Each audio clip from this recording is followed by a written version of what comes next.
Pursuit of Podcast, a purely guest-centric show focusing on people and organizations that advance positive change. Positivity can be anywhere, and in a time of vast discord, the pursuit of is finding those who champion its causes loudest. Join us as we sit and learn about the pursuits of local leaders in their community.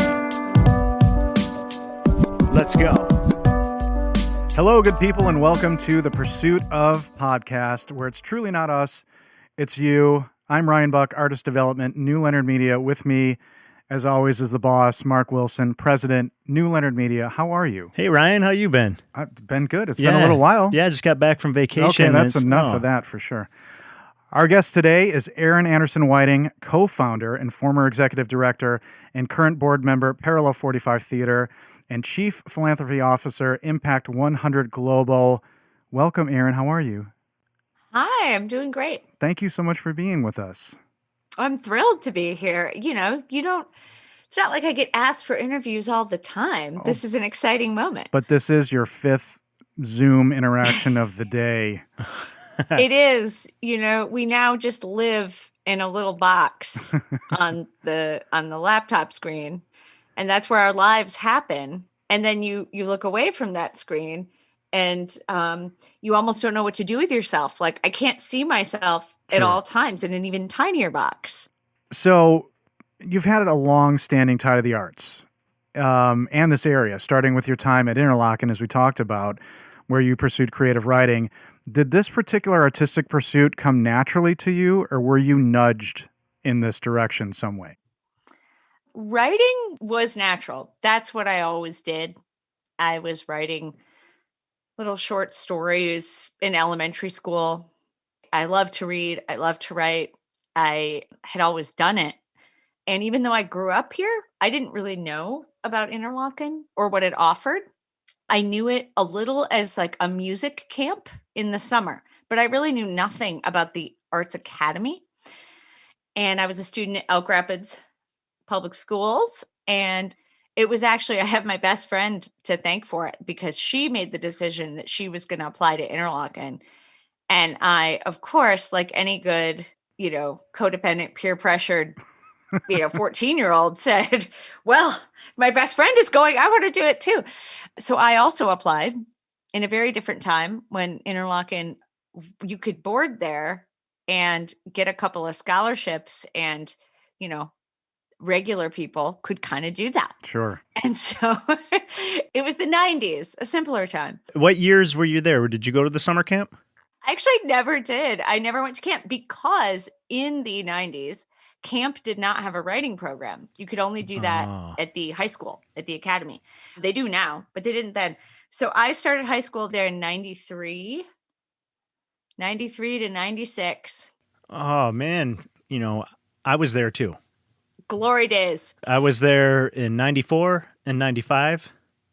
Really? Yep. Except I went to the dish room in Stone. So was my first job. My summer job was washing dishes. In Stone cafeteria, Lock Haven? Yes. Yeah, there are 3 cafeterias on that campus in the summer because of the thousands of kids. And it's like a machine. They serve something insane, like 7,000 meals a day. Wow. And Mark, so you had to off to deal you with that. for cleaning all those gross trays. Wow. So that's an example of positive peer pressure, which is great. It was. It really was. It forced me to follow my dream. And you've been giving back to the community and helping entertain it almost from the start of your professional career. Were you we kind of touched on this before we started, but were you always certain this could be a sustainable career in the face of, just a general push towards traditional corporate America? Well, no, not at first. In fact, I had really very little experience with the nonprofit sector at all. I got out of college and I stayed in New York for a couple of years. I worked for a publishing company, made $26,000 a year working in Manhattan, lived in Queens, had 4 roommates. Oh, Lord. Yeah, this was 2000. So that's very little money. It was little money even, then. But that's what you're supposed to do in your 20s, right? Right. Have a bunch of roommates and not have any money and take the train for an hour. Loved it, but eventually came back to Northern Michigan. I really did miss it. mostly I missed being outdoors, being outside, Right. having a place to go do that. So when I came back, I took a job as a writer, a communications job at the Regional Land Conservancy. I took the job for the writing, wherever it was. But then I ended up falling in love with the work of this amazing environmental and conservation organization. So it was a total like eye opener to Not me. where I But thought you were going. When I ended up falling in love, I thought a person was going to follow that, but an organization or an idea yeah, followed no, that. this was just like falling in love with this idea that there could be a mission out there that a whole bunch of people could come together to like serve for the greater good. And the mission was not let's see how much money we can make, but like let's try to do this thing to make Right. our community better. Right. And so I really fell in love with the world of not-for-profit work, which now is being people are moving away from that term, I guess, because it's one misleading. You hope you make a profit. You're not Sure. trying to lose money. It's just what you do with it. So now people are saying the for-purpose sector. Typically I don't like dramatic shifts in nomenclature that change the way you look at things, but I like that. I think that's great. And on that note, a very interesting element to your professional experience is having been involved in charitable gift management in at least two organizations. So, what can you tell our listeners about what that entails, and maybe share something that may be surprising for them to know about what it takes to manage charitable gifts for an organization?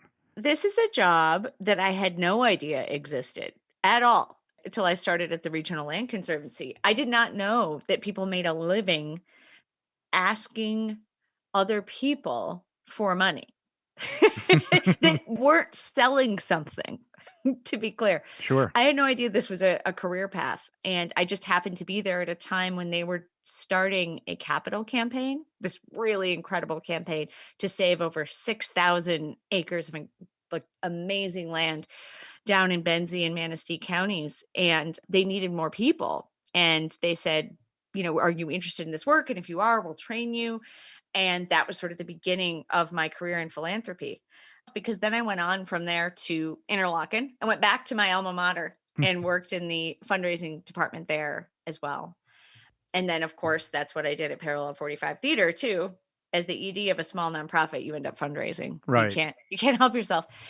But as a job, what's so fascinating about it is you end up forming these really close, meaningful relationships with the people who support the work of the organization.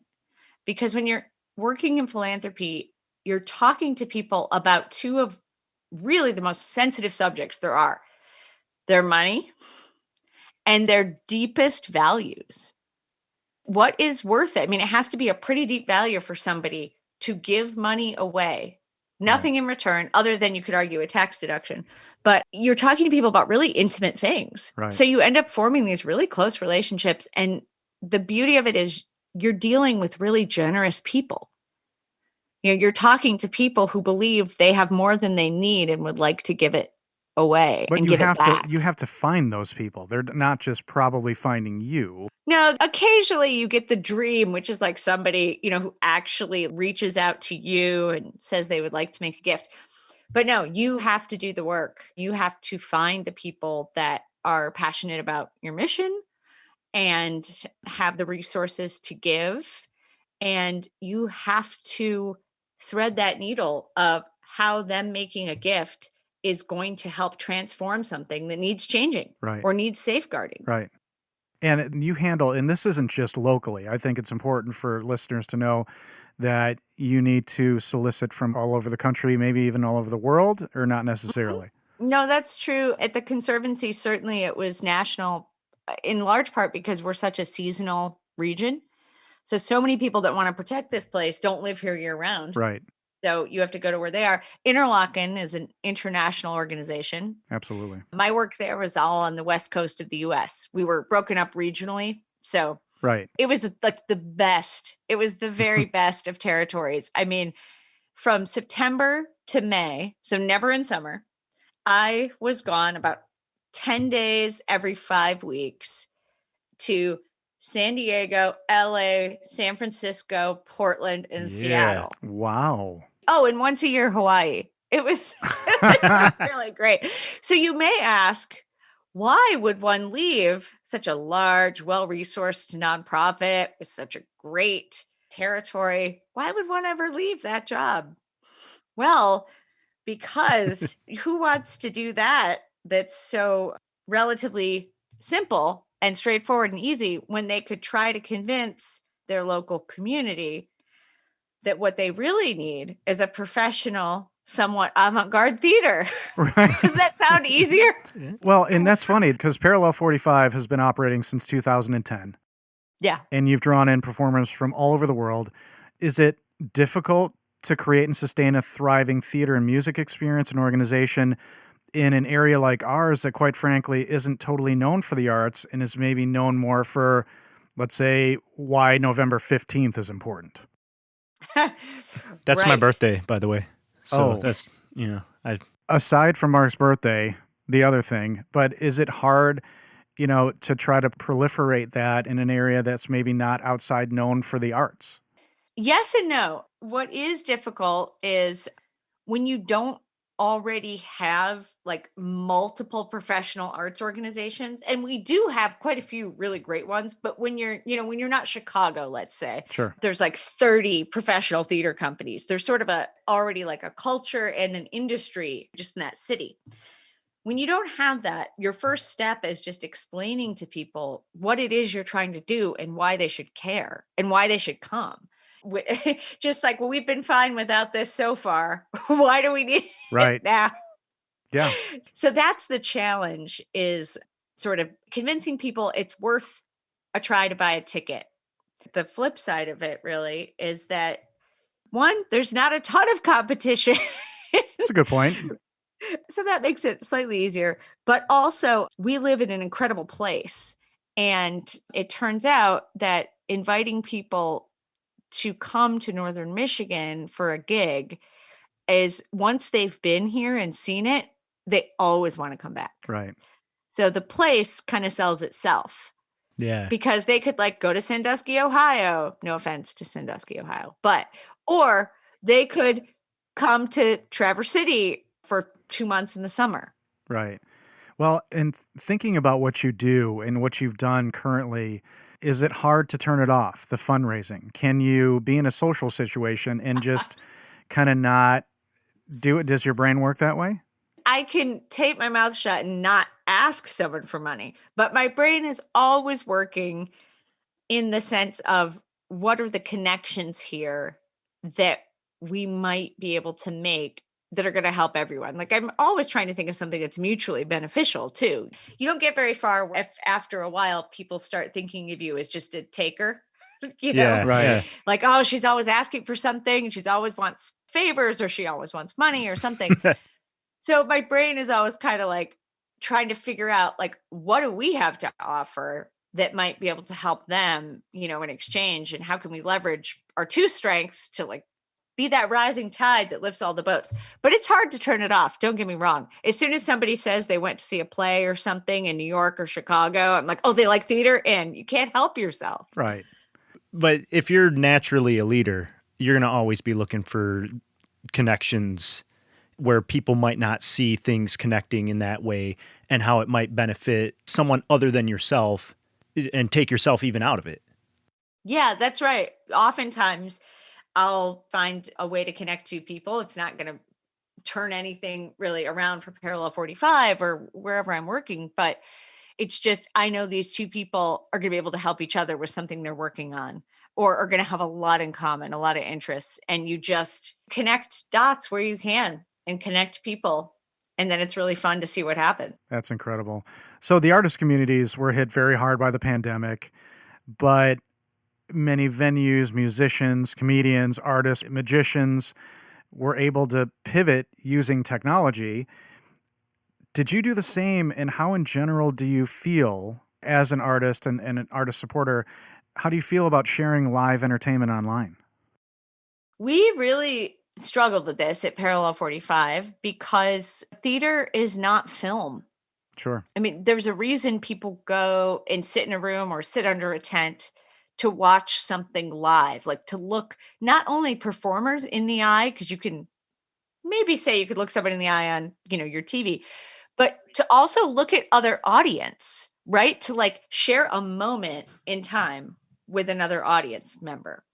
So losing that takes away a lot of the atmosphere of theater.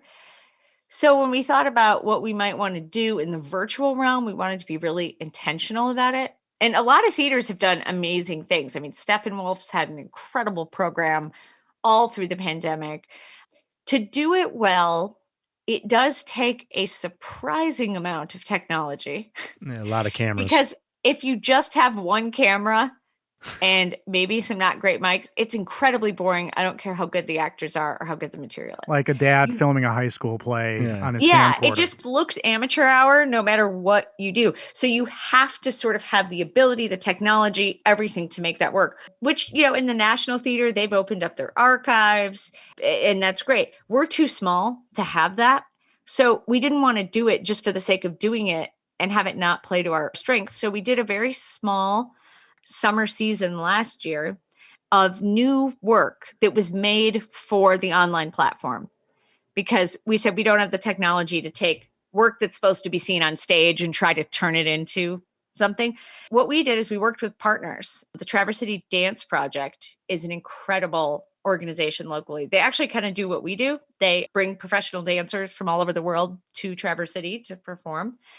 We worked with them and we commissioned a piece in support of the Black Lives Matter movement that was like a new piece of choreography and meant to be filmed and shown online. Wow. So we worked with that. We did a new play by a playwright from Pittsburgh, and we did it as a staged reading. So everybody understood that it wasn't supposed to be Sure. a play, that you're hearing new work.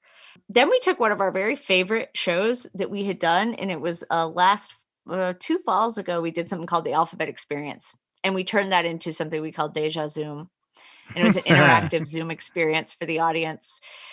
And then we finished it up with a playwright named Larissa Fasthorse, who's incredible. She just won a MacArthur Genius Grant this year. She is the first Native American playwright to ever be in the top 10 produced plays in the US, which is a crime that it's taken this long, but she's the first one. And she wrote this play called The Thanksgiving Play. So we produced that as a stage reading in partnership with the National Writers Series, in an effort saying, what can we do in this moment that will work, that also promotes our values? And one of those is more artists of color having their voices heard. So that was something we did in the fall. So those were like the 4 online things we did. Just, again, trying to be intentional. What can we do that speaks to our values and that our audience honestly might want to watch? That's incredible. Parallel 45 on the website, it states, and this really, resonated with me. With play, joy, and intellectual rigor, we attack the notion that there is one correct way to look at the world. That's a beautiful but bold statement. What do you mean? Often, not always, often, people go to the theater and they see the same story they've seen 10, 15 times, done maybe with slightly different costumes, but from the same point of view. The story is being told through the same lens, with the same hero, the same villain, every time. And we feel that if people are going to spend their time sitting their butt in the seat and they're going to put their money down for a ticket, there needs to be a reason why they're there. And it can't just be, oh, I thought I would go see The Music Man for the 15th time. That was just like every other time I saw The Music Man. Because again, if you want to see something the same way every single time with the same point of view, you can watch a movie. But if you're going to see live theater, at a certain point, you just have to say, aren't there different stories to be told? Or isn't there another way to tell this one that might flip the script a bit? One example is, many people are familiar with the play Streetcar Named Desire. Mm-hmm. Tennessee Williams classic. You had to read it in high school. You went to see it. You've seen the movie with Marlon Brando. And it's a wonderful play. But almost every single production I've ever seen of it plays Blanche Dubois as a crazy, delusional, kind of a joke. You feel a little sorry for her. There's some pity Yeah, there. you're right. And so we wanted to do Streetcar, but we started with the premise of, what if we erased this notion that Blanche was crazy? And we started to ask, why is she this way? Perhaps all the circumstances that we are told in the script about her past, it makes perfect sense why she's this way. But that's never developed in the point of view of the story. Right. You know, she's been through so much. She's been through severe trauma. And she kind of just gets played off as a crazy person who doesn't have any agency over her life or doesn't understand what's happening. So we wanted to change that. And part of the way you change it, you don't change the words of the play, because we would never do that, Tennessee Williams Estate. Never. But what you can do is, through the director's choices, their directorial point of view, the way you deal with costumes, the way you do light, the way you do the set, you can see that story through a different lens and turn it on its head a little bit, and maybe say something different about women who've been through trauma and the way society treats them and how we treat them when they come out the other side. That's incredible, because to your point, it's the subtleties. Like you said, the direction, the lighting, the cues, the beats. That was back when Brando actually learned his lines in movies, I think. Not like the days of Don Juan DeMarco, where he just sort of like ad-libbed mumbling. Yeah, or just had somebody in his ear, had him on cue cards. But that leads me, I mean, one of your core values is reinvention. And you talked about why it's important to create new interpretations of classic stories. Had you ever faced dissent from those who hold these things sacred and think they shouldn't be touched? Like, you can't do this? Yeah, for sure. There is certainly a facet of purists who would like these plays to be museum pieces. And they do have value as a product of their time. We're not saying they don't. We're not saying that there's not a lot you can learn from why this play was written when it was written. In fact, you can learn so much about a time period by looking at the art, you know, that's created then, and what the social mores are and some of the deep core beliefs. So we're not saying there's not value in that. It's just that there are plenty of theaters doing time capsules. We're more interested in saying, how do we take those stories that are interesting, nuanced material and make them a bit more relevant for today's audience? Right. Like, how can we use that structure to remind people of what's happening today? Sure. And I think that from a sales standpoint, that is a great way to get the traditional grumpy dad who doesn't like the theater to, hey, you know, it's a different version. Like, I don't know how you'd reimagine, you know, Little Shop of Horrors. Would you look at Audrey 2 and think, Right. like, how do we make Audrey 2 the... Well, The certain plays definitely lend themselves more than others to the reinvention, because you always have to ask why too. We don't want to be like, oh, we just want to do it differently for the sake of it, you know, just to mess with things. Because that does kind of piss people off. Because Right. they're like, if you're going to flip the script on me, give me a good reason and I'll go with you. Take care of me as an audience member. Like when I went to see Bromeo and Juliet. Oh, Where- the mashup. Yeah, where I also think it's, as a Chicagoan, because that's where I'm from, I love yeah? that you worked with Too Much Light Makes the Baby Go Blind, which Yeah, is the this neo-futurists. little teeny, at least back in the day, small 60 sketches in an hour, each Yeah. 1 minute. Unbelievable. That's really cool. Yeah, they're amazing. The neo-futurists are improvisationalists, and they work in this micro theater, really. You know, they do these 2-minute plays that are like complete stories in that time. And they have this long running tradition. Too Much Light Makes the Baby Go Blind. It's the longest running show in Chicago, Is it really? continuously running show. And it's a midnight tradition. People line up around the block, you Oh, know, to sure. get in. Yeah, we were fortunate enough to be one of the few theaters that was given the right to do that in 2014. That's impressive. So I'm going to shift a little bit into Impact 100 Global. Sure. And to those who don't know, And they should, because it's really remarkable. Can you kind of share how Impact 100 and Impact 100 Global actually works? Yeah, this is good because it's a new position for me, so I can practice my pitch, my spiel, see how well I have it down without looking at notes. Impact 100 is a pretty simple idea that has really big results, really big consequences. And it was founded 20 years ago. This is the 20th year it has existed. And it's a giving model that really was created because its founder, Wendy Steele, came to the conclusion that not enough women were participating in philanthropy. And so she kind of did like an audit. Like she sort of asked everyone she knew who seemed like caring, generous people and who had means. She was like, so why don't you give? Like, why are you not involved in philanthropy or charity? And she got all these different answers. And she was asking women specifically.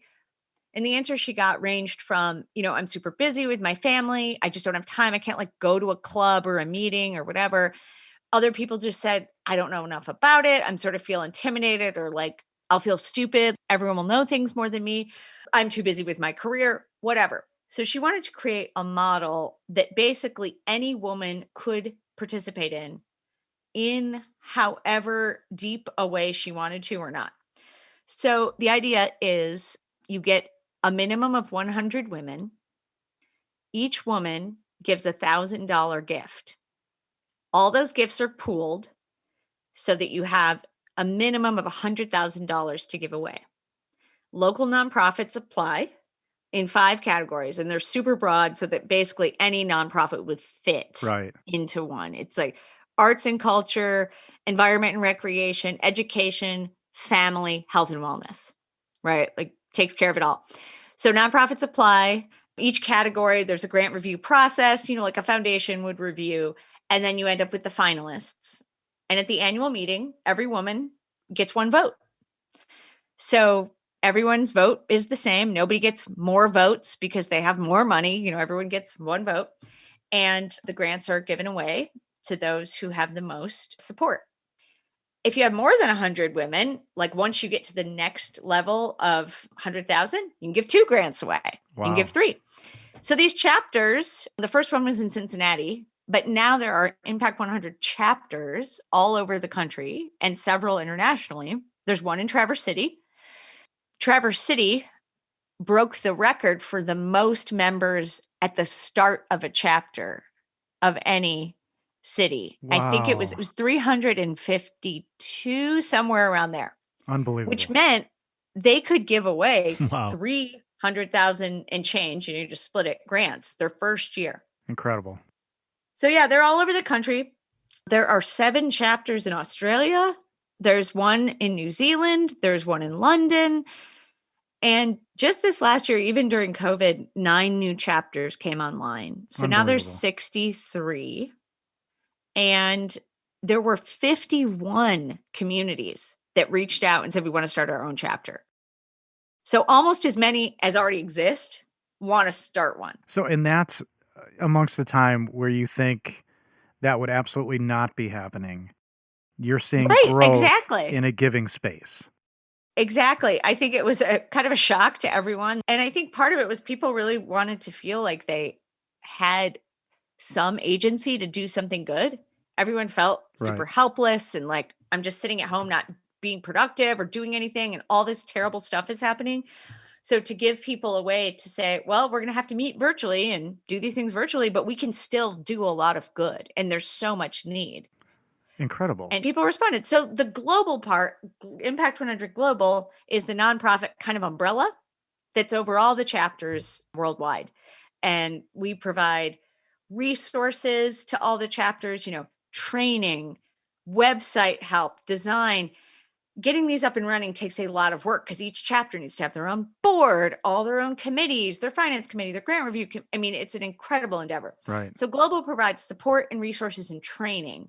We also run a conference every 2 years. We do an international conference for women who are part of chapters from everywhere, a different city every time. It's kind of like a combination between a how-to, like really logistical stuff for the chapters and like TED Talks and aspirational, inspirational things. So it's kind of like both those things together. So I am the chief philanthropy officer at the global level. So what I am doing is raising money to continue this Impact 100 model at a let's scale this thing. If there's this much interest with just what's been happening, imagine if we had a few more resources, little infrastructure. Right. The ROI on this is amazing that you can put in just a few $1,000s to help a chapter get going, and they're going to be giving away hundreds of thousands. And at the end of 2021, the cumulative giving from Impact 100 over its 20 years will be $100 million. Wow. Wow. So imagine if we Yeah. could double that. So what I'm trying to do is raise money to respond to all these chapters who have interest to make more, with the goal of let's get into the billions. Let's grow this even more. That's incredible. In the face of so much cynicism and people who just don't think giving is possible, it's great for people to hear that there's increases in these. Maybe at times people have the moments to stop and think and say, what should I be doing? So a shutdown or a quarantine helps people reflect a little bit and can support organizations like this. And, you know, you have these two organizations have very prolific boards, and they're made up of a lot of unique individuals with a lot of varied backgrounds. How important is having a varied board to the success of organizations like yours? Very, very, very important. I mean, as a founder of Parallel 45, I can speak to the early days when we didn't have it and how difficult it was. In our early days in 2010, we were just getting started. You know, you just beg your friends and nobody has time. And then over time, you start to draw in people who have skill sets that you need, talents, perspectives, life experience. And the goal, a lot of people think, oh, to be a successful board or to be on a board, you just have to give a lot of money. I mean, I'll never say no if someone wants to give a lot of money, but I certainly don't think of that as the driving criteria for board membership. Right. And in fact, that could come with a lot of problems on its own if you only look for board members who are going to give a lot of money, because you can end up giving too strong of a voice to people just because they've written a large check. And you always want to be respectful and mindful that the people doing the real work, the staff of these organizations, Yep. are the experts. Like, they're the ones who've lived it, know it, been trained in it. So you want to make sure that the board is there at the high level to, like, make sure the finances are good, make sure you're all legally compliant, nobody's doing anything wrong, and then to be your champions. So the first question is this person passionate? Do they get so excited about what we do, they want to go out in the community and tell all their friends and say that they should support it and bring their friends to shows and get their friends to join impact chapters? They have to have that innate enthusiasm. And then, you know, you look at different skill sets, like, wow, we really don't have anyone on the board, let's say, who's, you know, a finance person. And while we have a great bookkeeper who we employ to do all the things, you might want someone who can take a long view, help you vision in a different way with the finance mind, you know, so you look for Right. that. If they want to make a nice gift, sure, all board members should give, but they should give in proportion to what's comfortable for them. And again, that goes to that idea of nonprofit. It's still a business. It still has to run like one, sometimes even more efficiently with more scrutiny, Yeah, that's true. because you are affecting others in a positive way, which I think is really unique and has, in general, with Impact 100, Parallel 45, the lack of in-person events that you probably did fundraisers and things like that, has that impacted you negatively at all, or have you been able to pivot? We were extraordinarily lucky at Parallel 45 that our supporters and audience rallied and made it clear they didn't want us to disappear. They were so excited that we had finally gotten our new space at the Civic Center Park in Traverse City, that love it.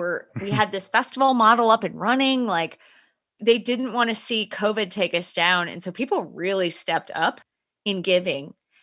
And we did our very best to connect with people, like, well, let's go for a walk at the Commons, you know, where we could be Right. distanced and still talk, and lots of Zooms. It's harder when you're building new relationships. You know, those old ones where you have something to go on, to base it on, you can kind of keep going in a virtual world. But it's really hard to meet someone for the first time virtually. Right. because you miss all the nuance that you get from in-person stuff. Are they wearing pants? Right. You don't know. Or are they wearing the same pants they've been wearing the last 5 days? Yeah, these are the questions that we all ask ourselves. Like, right. They showered? We don't know. It's incredible to see that, again, a community starts with what you're doing in a lot of places that just need to be found in supporting nonprofits. So I have maybe an insider question for you as kind of a wrap up, but as co-owner for almost 10 years of Mr. Music Disc Jockey Services, can you finally tell our listeners why inexplicably a terrible song like Sweet Caroline is played at every single wedding? And I can tell you this. I can. Because multiple people love that song. And how is it that you properly dance to Whitesnake's Here I Go Again? It doesn't matter, because if you're doing your job right as a DJ, everyone is probably so inebriated by the point you play that in the night that nobody will recall, or they'll just think you're a master at that. But what you're hitting on here is something very important, which is that the things that we all think universally terrible, nobody could possibly like that. There are a surprising number of people who feel it's not a wedding if you have not heard Sweet Caroline. Interesting. Yeah, it's shocking. It's really shocking. And then you have to weigh, like, well, I've gotten 3 requests for this from family members who are the ones who paid me. So I guess I have to do what they ask. But you definitely hold it back till requested. Okay, at least there's that. And the sincerity and the seriousness with which you address that question is really humbling to me. But we talked about websites, parallel45.org and impact100global.org. Now, I think it's important to share with the listeners, how can they, aside from volunteering or applying for board membership, how can regular people support your organizations? What are the best ways to go about supporting you? I would say for Parallel 45, come this summer. We're actually having a season. Come to a show. So because we have an outdoor venue, we can be safe. We have to reconfigure our seating for a lot more distance between folks. But we are doing a full season. So just come and check us out. Be in the audience. Let us have the experience again of doing the thing we do. Yeah. And come on a beautiful Northern Michigan night. Bring a picnic. There'll be a bar. There'll be food trucks. You can bring your food in and see some great shows, and you can buy tickets on the website. So I would say give us a try, even if you think you don't like theater, even if you're like, oh, this is usually lame and I'm dragged, or I only go if my kids are in a school play. Just try it. And then if you don't like it, it's fine. But it's like the no thank you bite for kids. You said food trucks and alcohol, and I mean, that's usually a good starter for anything. So yeah, you had Ryan at food. But that's parallel45.org, and I'm glad that you said that you're having a summer season. I was kind of teeing that up for you, and I'm glad you announced that. Yeah, we hope we see a lot of people there. We can only have roughly probably 100 people due to the space, and things could change. Things change every day. But right now, with how many people you can have in a space, probably about 100 people in each audience. So get tickets. What's the first show this summer? What's the first show? So what we do is something called rotating rep. We hire one company of actors, directors, designers, and technicians, and they do all the shows. So the shows toggle. So you can go like a Thursday night and you're going to see Sound of Music, which again, classic story. Come and see it done in a new way. Don't worry, we won't mess with the music you love. So that's one night. The next day, we're doing Your Good Man, Charlie Brown, which if you've never seen this show, it's great. I find it totally lovely. It's like super existential, like the Peanuts, are existential. They are. And funny. And adults, I think, like it as much as kids. So those two are going to rotate. You can just pick your day. There's a calendar on the website, and you'll see the same actors playing super different roles. And then at the end of July, we're having a 1-day play reading festival, which I'm so excited about. We are bringing in 3 relatively young in their career playwrights who are incredible playwrights of color, whose voices are getting out there. They're really hot in the industry. Their plays would probably not make it to Northern Michigan in any other way, and they're new. And we have gotten rights from them to do these as staged readings one day only.